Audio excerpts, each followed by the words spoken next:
Welcome! In today's video, we're diving into something simple but super useful: how to see a pinned message in a Telegram group, updated for the latest version of the app.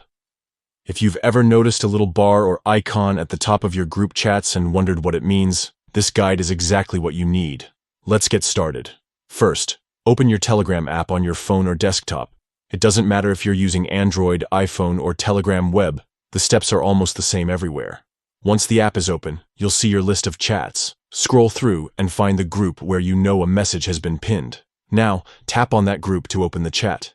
At the very top of the group conversation, you'll see a small section or a banner that highlights the pinned message. It usually shows a preview of the text, an image, or a file that someone in the group decided was important enough to pin. Next, simply tap on the pinned message icon at the top of the chat. Telegram will instantly scroll to that exact message within the conversation. You can read it fully, reply to it, or even react with emojis just like any other message.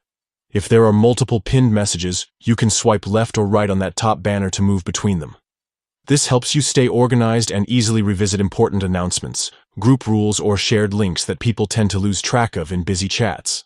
That's all there is to it. Checking pinned messages in Telegram is one of those small tricks that keeps you updated and saves you from endlessly scrolling through hundreds of messages. So, now that you know how to access pinned messages in any Telegram group, go ahead and try it out. It only takes a few seconds to find what's important and catch up on the conversations that matter most. Thanks for watching.